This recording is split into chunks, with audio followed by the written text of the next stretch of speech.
പാചകവാതക വില കുത്തനെ കൂടിയത് സാധാരണക്കാരുടെ നെഞ്ചെടുപ്പ് കൂട്ടിയിരുന്നു. അതിനു പിന്നാലെ പച്ചക്കറി വിലയും കുതിച്ചുയർന്നു. പാചകവാതക വിലയിൽ തൽക്കാലം ആശ്വസിക്കാൻ ഒന്നുമില്ലെങ്കിലും പച്ചക്കറി വില കൂടിയ വേഗത്തിൽ കുറഞ്ഞിട്ടുണ്ട്. കുറച്ചു നാളുകൾക്ക് മുൻപ് വരെ റെക്കോർഡ് വിലയിൽ കുതിച്ച തക്കാളിക്ക് പതുക്കെ നിരക്ക് കുറച്ചു.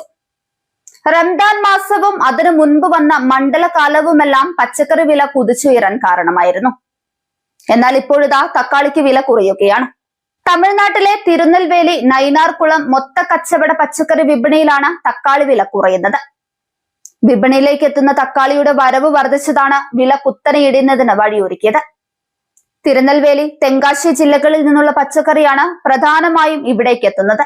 കഴിഞ്ഞയാഴ്ച കിലോയ്ക്ക് 28 മുതൽ 30 വരെയായിരുന്നു തക്കാളി വില.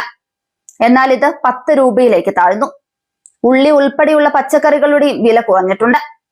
കിലോയ്ക്ക് 25 രൂപയാണ് നിലവിലെ വില. ചെറിയുള്ളിക്ക് 40 രൂപയിലേക്കും വിലയെത്തി. അതേസമയം തമിഴ്നാട്ടിലെ വിവിധ മാർക്കറ്റുകളിൽ നിന്നാണ് കേരളം, കർണാടക പോലുള്ള സംസ്ഥാനങ്ങളിലേക്ക് പച്ചക്കറി എത്തുന്നത്.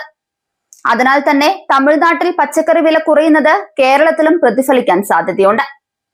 കേരളത്തിൽ നിലവിൽ 1 കിലോ തക്കാളിക്ക് 19 മുതൽ 24 രൂപ വരെയാണ് വില. ഉള്ളിക്ക് 39 രൂപ വരെയും വിലയുണ്ട്. ഇത് വരും ദിവസങ്ങളിൽ കുറഞ്ഞേക്കാം. വിഷുവിന് മുൻപ് പച്ചക്കറി വില കുറയുന്നത് മലയാളികൾക്കും ആശ്വാസമാകും.